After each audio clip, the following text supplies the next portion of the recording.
তোমরা slide share দেখতে পাচ্ছ?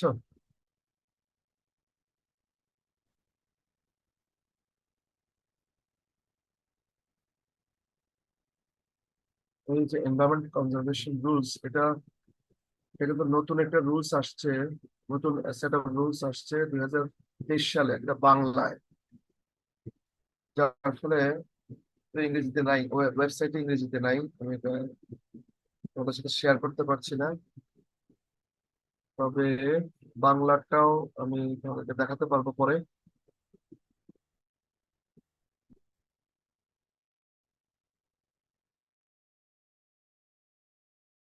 এখানে দেখো, কন্টেন্টস পেজ এটা। এখানে অনেকগুলো বিষয় আছে যেগুলো আমরা এনভায়রনমেন্টাল কনজারভেশন অ্যাক্টে আলোচনা করেছি। সেই বিষয়গুলোর স্ট্যান্ডার্ডস বা বলতে পারো যে অ্যাক্টে যে সমস্ত ডিরেক্টিভ গুলো দেওয়া আছে, সেগুলোকে কিভাবে আমরা মাঠ পর্যায়ে নিয়ে যাব, সেটারই মূলত আহ, একটা সহায়িকা, ম্যানুয়াল বা সহায়িকার মতো বলতে পারো, যেটাকে আমরা বলছি কনজারভেশন রুলস, একটা গাইডলাইন্সও বলতে পারো। আমরা এখানে বিশদভাবে ব্যাখ্যা করেছি কিভাবে অ্যাক্টে বর্ণিত বিভিন্ন ধারাগুলো বাস্তবায়ন করা যাবে।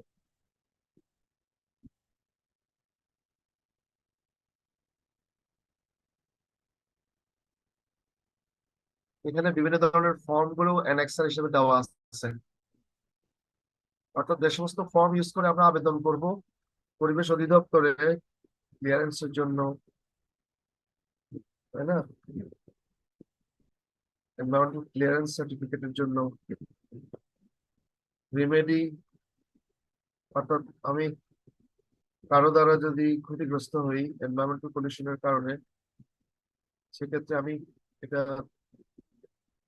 যদি একটা রেমেডি চাই, প্রতিকার চাই, সেটা কিভাবে আবেদনটা করবো, সেটার form, collection, sample collection form. আমরা বলছি যে এর আগে স্যাম্পল কালেকশনটা একটা আইনগত প্রক্রিয়া, যেটা আমরা রিসার্চে, আমাদের একাডেমিক রিসার্চে এটা আইনগত প্রক্রিয়া না, আমরা বিভিন্ন ভাবে করে থাকি, কিন্তু ডিপার্টমেন্ট অফ এনভায়রনমেন্ট যখন স্যাম্পল কালেকশন করবে, সেটা একটা আইনগত প্রক্রিয়ার মাধ্যমে হবে।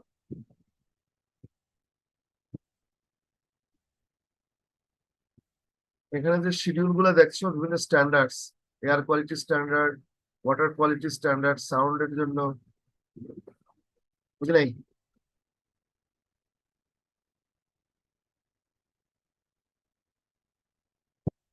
কন্টেন্টস আছে, আমি তো স্ক্রল করতেছি তো, দেখা যাচ্ছে না? আমার স্ক্রিনে তো মুভ করতেছে, আমার স্ক্রিনে মুভ করতেছে, কিন্তু তোমাদের মুভ করতেছে না, না? জি না স্যার, মুভ করতেছে না।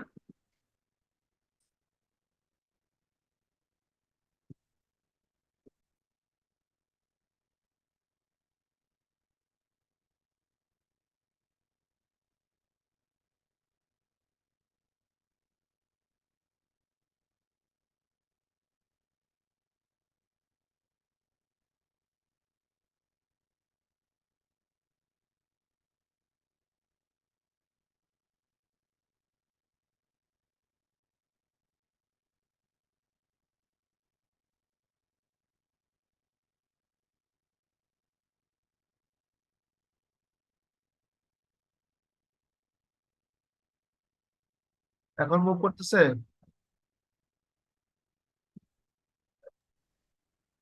স্যার,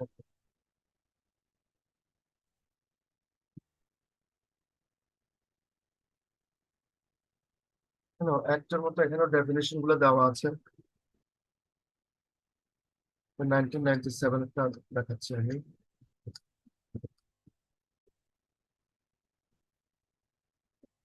ইকোলজিক্যাল ক্রিটিক্যাল এরিয়া কিভাবে ডিক্লেয়ার করতে হয় সেটা আমরা বলছিলাম।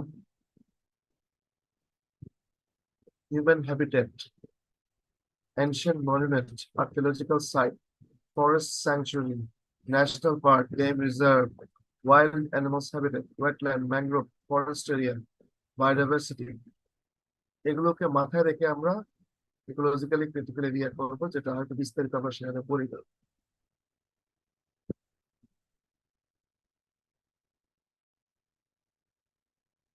যে সমস্ত যানবাহন থেকে কালো ধোঁয়া বের হয়, স্বাস্থ্যের জন্য যেটা হানিকর এবং অন্যান্যভাবে যেটা ক্ষতিকর, সেগুলোর ব্যাপারে কি আছে?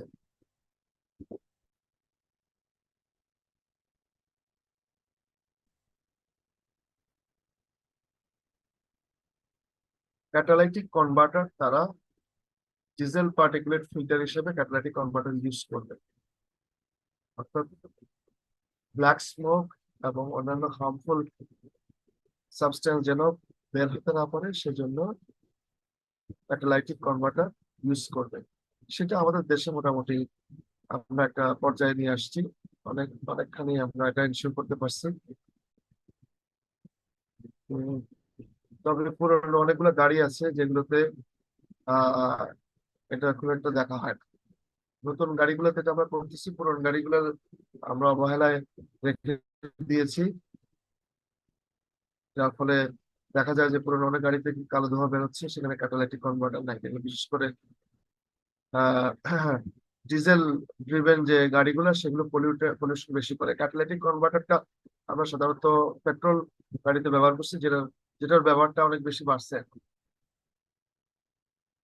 অকটেন ড্রিভেন যে ভেহিকল, সেগুলো ক্যাটালাইটিক কনভার্টার, বিশেষ করে লেড পলিউশন বা ক্ষতিকরের প্রভাব, অনেক হেভি মেটাল পলিউশন থেকে রক্ষা পাওয়ার জন্য ক্যাটালাইটিক কনভার্টার ইউজ করে। কিন্তু ডিজেল পার্টিকুলেট ফিল্টারটা অনেক গাড়ি কিন্তু ইয়ে করে না,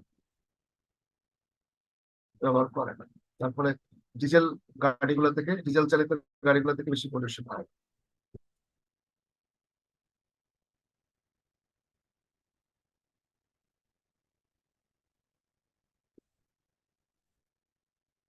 এখানে বিস্তারিত বর্ণনা করা আছে যে আহ অ্যাপ্লিকেশন কিভাবে করব, পরিবেশ যখন ক্ষতিগ্রস্ত হয়ে যাবে অথবা পরিবেশ যখন দূষিত হয়ে যাবে, সেটার শিকার যখন কোনো ব্যক্তি হবে, তখন সে কিভাবে ডিরেক্টর জেনারেলের কাছে আবেদন করবে। ফর্ম 1 অনুযায়ী, ফর্ম 1টা পরে দেওয়া আছে।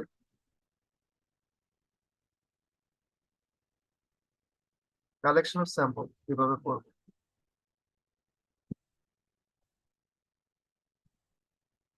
একটা নোটিশ পাঠাতে হবে। যেখানে কালেকশন করব, সেখানে তার যে দায়িত্বে আছে, যে অফিসার স্যাম্পল কালেক্ট করবে, তার কাছে নোটিশ পাঠাবে, যেখানে গিয়ে করবে সেখানকার দায়িত্বশীল কোনো ব্যক্তির কাছে অথবা তার এজেন্টের কাছে।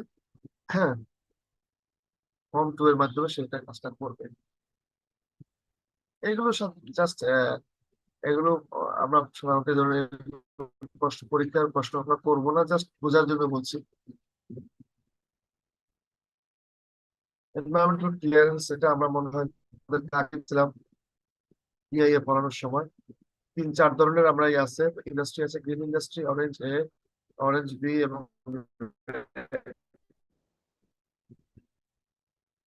এগুলোর জন্য আলাদা ক্লিয়ারেন্স সার্টিফিকেট আছে, যেখানে বলা আছে করবো। 3টা পয়েন্টের কথা বলছি, তোমরা খুব আগে বলছি। এটা খুব বেশি কিছু নাই। গ্রিন ক্যাটাগরির ইন্ডাস্ট্রি যদি আমরা এস্টাবলিশ করতে চাই, খুব বেশি কিছু করা লাগবে না। তারপরে মিনিমাম 3টা রিকোয়ারমেন্ট ফুলফিল করতে হবে। তোমরা স্ক্রিনে দেখতে পাচ্ছ, অরেঞ্জ এ ক্যাটাগরি অথবা আম্বার, এটা আম্বারও বলে, আম্বার এ ক্যাটাগরি। এখানে একটা পয়েন্ট বেশি যোগ হচ্ছে, প্রসেস ফ্লো ডায়াগ্রাম। কয়েকটা পয়েন্ট, প্রসেস ফ্লো ডায়াগ্রাম, অর্থাৎ ম্যানুফ্যাকচারিং প্রসেস সেটা কিভাবে কাজ করবে, সেটা একটা ফ্লো ডায়াগ্রাম। ফ্লো ডায়াগ্রামটা কেন দেবো? আমরা ওই এনভায়রনমেন্টাল ম্যানেজমেন্ট প্ল্যান, সে ডায়াগ্রাম ফলো করে হচ্ছে কিনা, সেটা আমরা দেখবো পরে। কারণ আমাদের তো ইএমপিও করে দিতে হবে। ফ্যাক্টরি কিভাবে চলবে, প্রজেক্ট কিভাবে চলবে, সেটার একটা ইএমপি করে দিতে হবে। প্রসেস ফ্লো ডায়াগ্রাম থাকলে আমরা এনভায়রনমেন্টাল ম্যানেজমেন্ট প্ল্যানটা কিভাবে কাজ করে সেটা সেখান থেকে ধারণা পাবো। লেআউট প্ল্যান, লেআউট প্ল্যানটা বিশেষ করে টার্গেট করা হয় এফ্লুয়েন্ট ট্রিটমেন্ট প্ল্যানটা কোন দিকে হবে, এবং সেই এফ্লুয়েন্ট প্ল্যান আফটার ট্রিটমেন্ট কোথায় যাবে, এবং সেই এফ্লুয়েন্টটা কিভাবে ডিসচার্জ হবে, অর্থাৎ কোন দিক দিয়ে যাবে, কত দূর যাবে, কোথায় গিয়ে পড়বে। এখন যদি কোনো সমস্যা হয় রিলোকেশন কিভাবে করবে, এখানে ফ্যাক্টরিটা করলাম, সেখানে যদি সেটা করা না যায় রিলোকেশন কোথায় করবো সেরকম একটা অল্টারনেটিভ প্ল্যান দিতে হবে। এগুলো আমরা আগেই পড়িয়েছি তোমাদের বি ক্যাটাগরিতে। এটা কিন্তু অনেক বেশি, অরেঞ্জ বি ক্যাটাগরি, অথবা আমরা এটাকে আম্বার বিও বলি। এখানে অরেঞ্জ এর তুলনায় একটু বেশি ফিজিবিলিটি স্টাডি করতে হবে।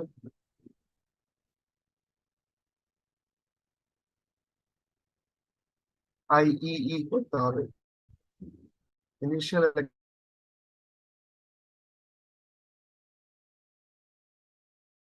এক্সামিনেশন, একটা রিপোর্ট তৈরি করতে হবে, এনভায়রনমেন্টাল ম্যানেজমেন্ট প্ল্যান। আগের ক্ষেত্রে আমি বলছিলাম অরেঞ্জ ক্যাটাগরিতে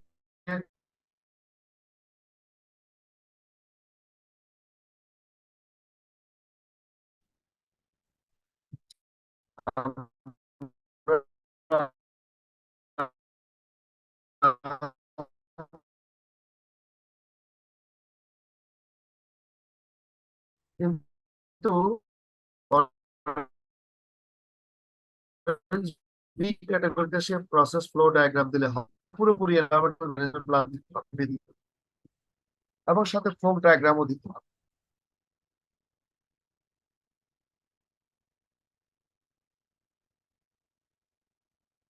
ইমার্জেন্সি, আমরা এর আগে ইমার্জেন্সি প্ল্যান দিতে বলি নাই অরেঞ্জ এতে, বিতে এসে বলতেছি আমার যদি কোনো একটা দুর্ঘটনা ঘটে, একটা নেগেটিভ এনভায়রনমেন্টাল ইম্প্যাক্ট হয়, সেটাকে মিটিগেট করার জন্য ইমার্জেন্সি প্ল্যানটা কি। যেমন ধরো আনোয়ারাতে যে বয়লার বিস্ফোরণ হচ্ছে তোমরা জানো, অনেক গরু ছাগল মারা গেছে, মানুষও মনে হয় মারা গেছে দুই একটা, আশেপাশে জলজ স্থলজ সব উদ্ভিদ প্রাণী মারা গেছিল, ওদের কোনো ইমার্জেন্সি প্ল্যান ছিল না। অথচ সেটা ছিল আমি জানি না এটা ক্যাটাগরি কি, তবে এটা আম্বার বি অথবা রেড এই দুইটার কোনো একটা হবে, আম্বার এ তো না অবশ্যই। ইমার্জেন্সি প্ল্যান থাকতে হবে, আর রিলোকেশন তো থাকতেই হবে, রিলোকেশন আম্বার এ আম্বার বি দুইটাতে থাকতে হবে। রেড এসে আরো কড়াকড়ি,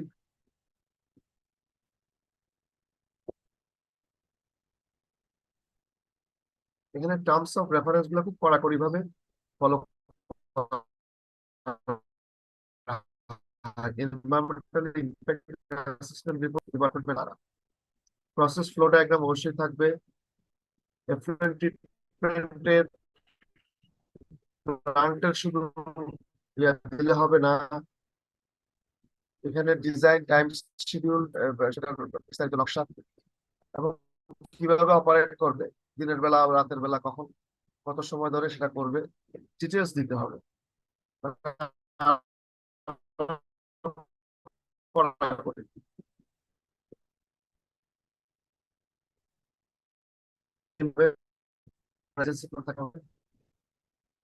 রিলোকেশন যেটা আগে থেকে যেটা হয়েছে সেভাবে দিতে হবে, আমি এটা বন্ধ করছি।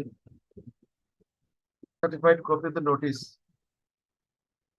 এনভায়রনমেন্ট ক্লিয়ারেন্স সার্টিফিকেট, ট্রেজারি চালান, অর্থাৎ এপিলের আবেদনের সাথে ট্রেজারি চালান দিতে হয়। অ্যাপিলেট অথরিটি আপিল করার যে ইয়েটা কিভাবে সেটা আমরা করবো, আপিল আবেদন যে কোনো একটা যে না এটা আমার বিরুদ্ধে অভিযোগ আছে, আপিল করতে চাই, কোনো পরিবেশ দূষণকারী কোনো ব্যক্তি বা সংস্থা তারা যদি মনে করেন না এটা আমি দূষণ করিনি, আমাকে অযথা হয়রানি করা হচ্ছে, তাহলে সে আপিল করবে।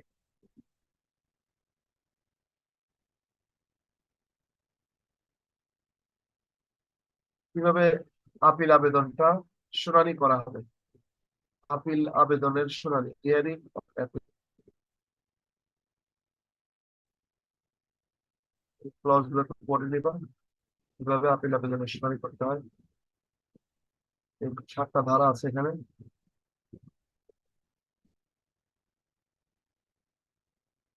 পুরো যৌক্তিক। এই ধারাগুলো পড়লেই বুঝবা যে একটার পর একটা আসে, এবং এখানে শুধু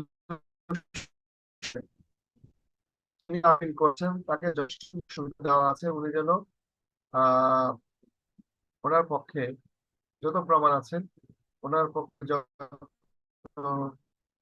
এভিডেন্স আছে, দোষ করেন নাই বা অপরাধ করেন নাই, উনি সেটা ইয়ে করতে পারেন।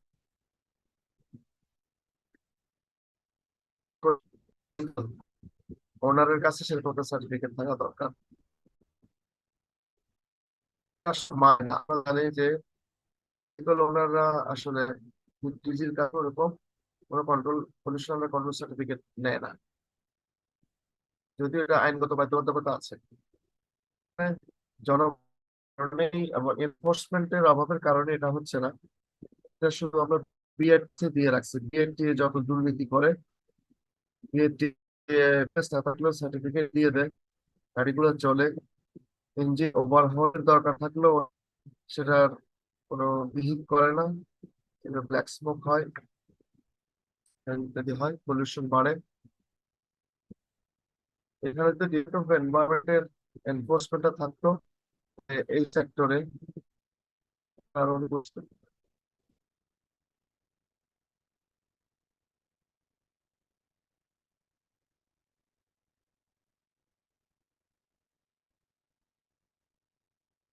এই সমস্ত যে ভেজাল প্রতিরোধ, ক্যাটালিটিক কনভার্টার ডিজেল পার্টিকুলার, এগুলো ভেজাল জিনিস চলে আসে, তাহলে এগুলোতে পরিবেশের দূষণটা কিন্তু থামবে না।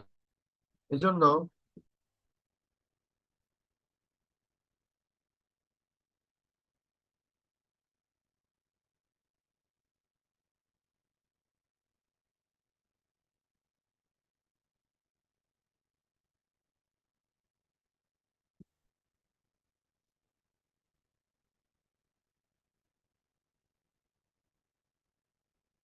তোমরা স্লাইড শেয়ার দেখতে পাচ্ছ?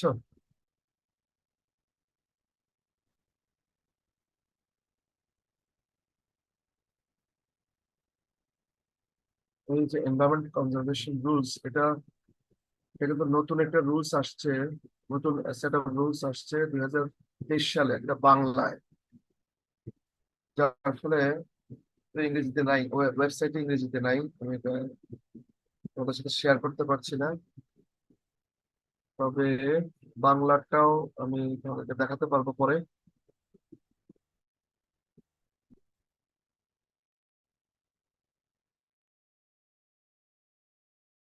এখানে দেখো, কন্টেন্টস পেজ এটা, এখানে অনেকগুলো বিষয় আছে যেগুলো আমরা এনভায়রনমেন্টাল কনজারভেশন অ্যাক্টে আলোচনা করেছি। সেই বিষয়গুলো স্ট্যান্ডার্ডস বা বলতে পারো যে অ্যাক্টে যে সমস্ত ডিরেক্টিভ গুলো দেওয়া আছে, সেগুলোকে কিভাবে আমরা মাঠ পর্যায়ে নিয়ে যাব, সেটারই মূলত আহ একটা সহায়িকা, ম্যানুয়াল বা সহায়িকার মতো বলতে পারো, যেটাকে আমরা বলছি কনজারভেশন রুলস, একটা গাইডলাইন্সও বলতে পারো। আমরা এখানে বিশদভাবে ব্যাখ্যা করেছি কিভাবে অ্যাক্টে বর্ণিত বিভিন্ন ধারাগুলো বাস্তবায়ন করা যায়।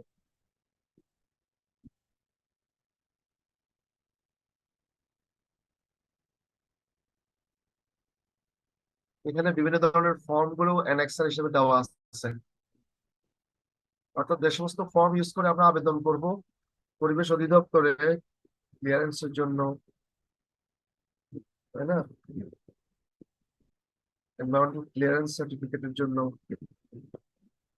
রিমেডি, অর্থাৎ আমি কারো দ্বারা যদি ক্ষতিগ্রস্ত হই এনভায়রনমেন্টাল পলিউশনের কারণে, সেক্ষেত্রে আমি এটা যদি একটা রেমেডি চাই, প্রতিকার চাই, সেটা কিভাবে আবেদনটা করবো, সেটার form collection, sample collection form. আমরা বলছি যে এর আগে স্যাম্পল কালেকশনটা একটা আইনগত প্রক্রিয়া, যেটা আমরা রিসার্চে, আমাদের একাডেমিক রিসার্চে এটা আইনগত প্রক্রিয়া না, আমরা বিভিন্ন ভাবে করে থাকি, কিন্তু ডিপার্টমেন্ট অফ এনভায়রনমেন্ট যখন স্যাম্পল কালেকশন করবে, সেটা একটা আইনগত প্রক্রিয়ার মাধ্যমে হবে।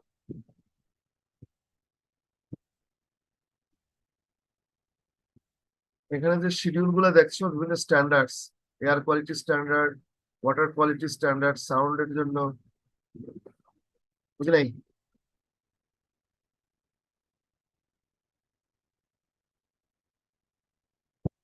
কন্টেন্টস আছে, আমি তো স্ক্রল করতেছি তো, দেখা যাচ্ছে না? আমার স্ক্রিনে তো মুভ করতেছে, আমার স্ক্রিনে মুভ করতেছে, কিন্তু তোমাদের মুভ করতেছে না, না? জি না স্যার, মুভ করতেছে না।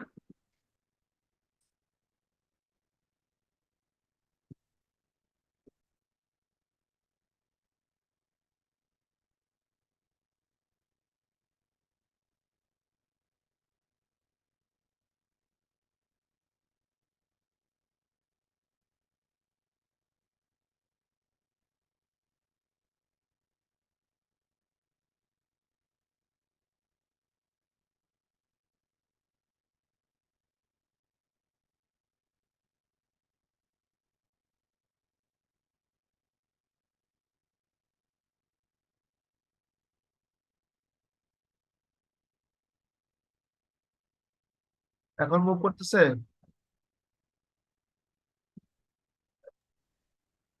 স্যার,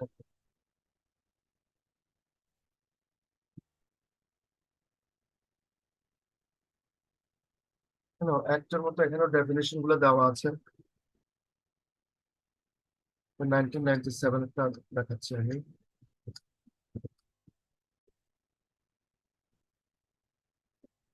ইকোলজিক্যাল ক্রিটিক্যাল এরিয়া কিভাবে ডিক্লেয়ার করতে হয় সেটা আমরা বলছিলাম।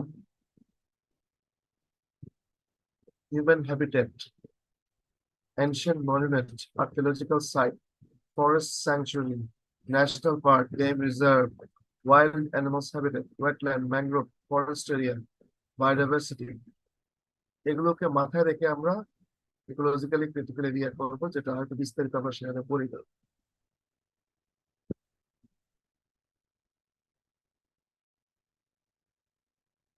যে সমস্ত যানবাহন থেকে কালো ধোঁয়া বের হয়, স্বাস্থ্যের জন্য যেটা হানিকর এবং অন্যান্যভাবে যেটা ক্ষতিকর, সেগুলোর ব্যাপারে কি আছে?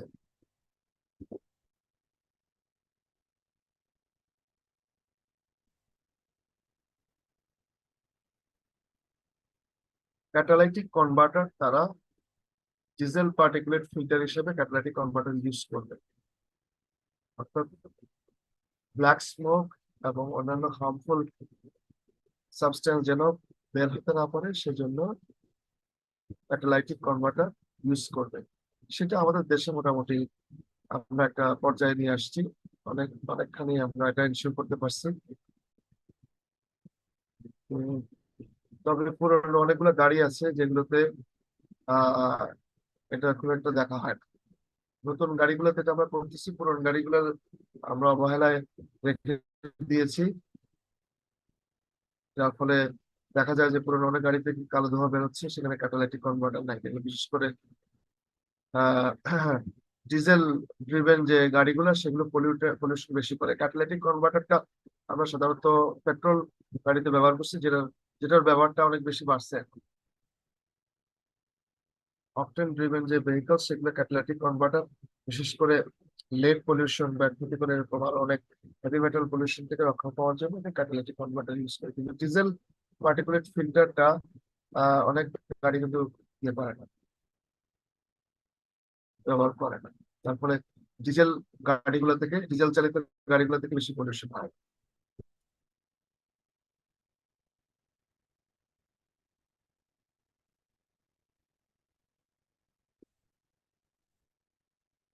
এখানে বিস্তারিত বর্ণনা করা আছে যে আহ অ্যাপ্লিকেশন কিভাবে করব। পরিবেশ যখন ক্ষতিগ্রস্ত হয়ে যাবে অথবা পরিবেশ যখন দূষিত হয়ে যাবে, সেটার শিকার যখন কোনো ব্যক্তি হবে, তখন সে কিভাবে ডিরেক্টর জেনারেলের কাছে আবেদন করবে। ফর্ম 1 অনুযায়ী, ফর্ম 1টা পরে দেওয়া আছে।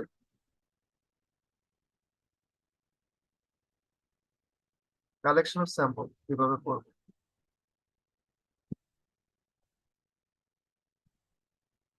একটা নোটিশ পাঠাতে হবে। যেখানে কালেকশন করব, সেখানে তার যে দায়িত্বে আছে, যে অফিসার স্যাম্পল কালেক্ট করবে, তার কাছে একটা নোটিশ পাঠাবে, যেখানে গিয়ে করবে সেখানকার দায়িত্বশীল কোনো ব্যক্তির কাছে অথবা তার এজেন্টের কাছে। হ্যাঁ, ফর্ম 2 এর মাধ্যমে সেটা কাজটা করবে। এগুলো সব জাস্ট এগুলো আমরা সাধারণত এই ধরনের পরীক্ষার প্রশ্ন আমরা করবো না, জাস্ট বোঝার জন্য বলছি। এনভায়রনমেন্টাল ক্লিয়ারেন্স, এটা আমরা মনে হয় আমাদের আগে ছিলাম ইআইএ পড়ানোর সময়। 3-4 ধরনের আমরা আছে, ইন্ডাস্ট্রি আছে, গ্রিন ইন্ডাস্ট্রি, অরেঞ্জ এ, অরেঞ্জ বি এবং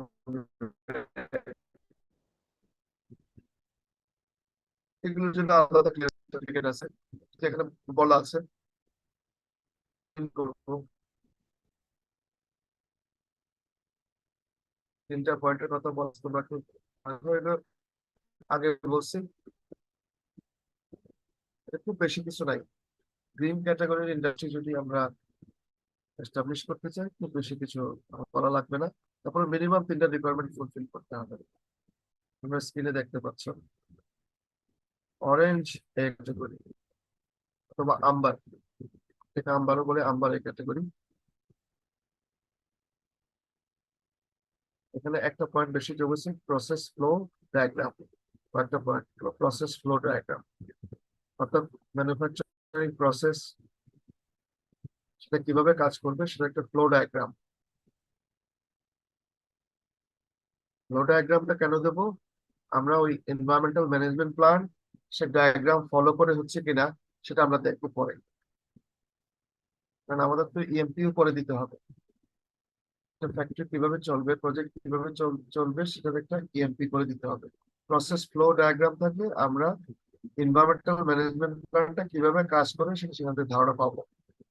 লেআউট প্ল্যান, লেআউট প্ল্যানটা বিশেষ করে টার্গেট করা হয় এফ্লুয়েন্ট ট্রিটমেন্ট প্ল্যানটা কোন দিকে হবে এবং সেই এফ্লুয়েন্ট প্ল্যান আফটার ট্রিটমেন্ট কোথায় যাবে, এবং সেই এফ্লুয়েন্টটা কিভাবে ডিসচার্জ হবে, অর্থাৎ কোন দিক দিয়ে যাবে, কত দূর যাবে, কোথায় গিয়ে পড়বে। এখন যদি কোনো সমস্যা হয় রিলোকেশন কিভাবে করবে, যেখানে ফ্যাক্টরিটা করলাম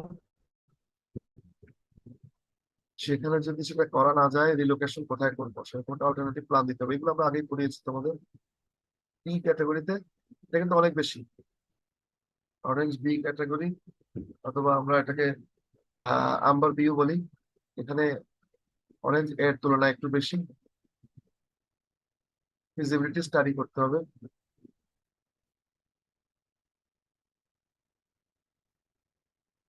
আইইই করতে হবে, ইনিশিয়াল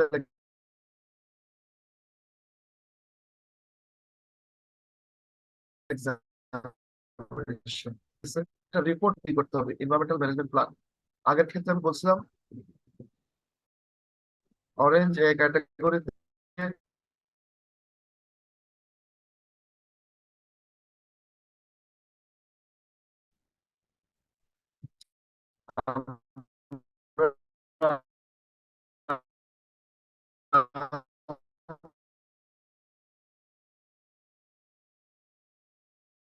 কিন্তু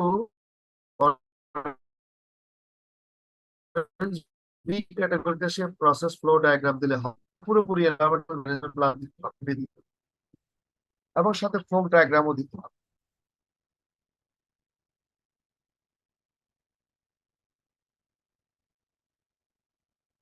ইমার্জেন্সি, আমরা এর আগে ইমার্জেন্সি প্ল্যান দিতে বলি নাই, অরেঞ্জ এতে বিতে এসে বলতেছি আমার যদি কোনো একটা দুর্ঘটনা ঘটে, একটা নেগেটিভ এনভায়রনমেন্টাল ইফেক্ট হয়, সেটাকে মিটিগেট করার জন্য ইমার্জেন্সি প্ল্যানটা কি।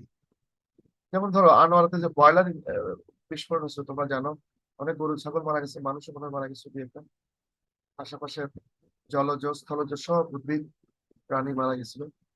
ওদের কোনো ইমার্জেন্সি প্ল্যান ছিল না, অথচ সেটা ছিল আমি জানি না এটা ক্যাটাগরি কি, তবে এটা আম্বার বি অথবা রেড এই দুইটার কোনো একটা হবে। আম্বার এ তো না, অবশ্যই ইমার্জেন্সি প্ল্যান থাকতে হবে। আর রিলোকেশন তো থাকতেই হবে, রিলোকেশন আম্বার এ আম্বার বি দুইটাতে থাকতে হবে। রেড এসে আরো কড়াকড়ি,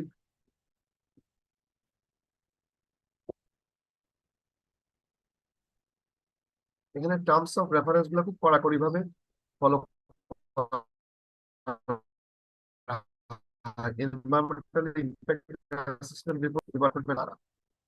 প্রসেস ফ্লো ডায়াগ্রাম অবশ্যই থাকবে, এফ্লুয়েন্ট ট্রিটমেন্টের প্ল্যান্টের শুধু ইয়া দিলে হবে না, এখানে ডিজাইন, টাইম শিডিউল, সেটা বিস্তারিত নকশা এবং কিভাবে অপারেট করবে, দিনের বেলা রাতের বেলা কখন কত সময় ধরে সেটা করবে, ডিটেলস দিতে হবে।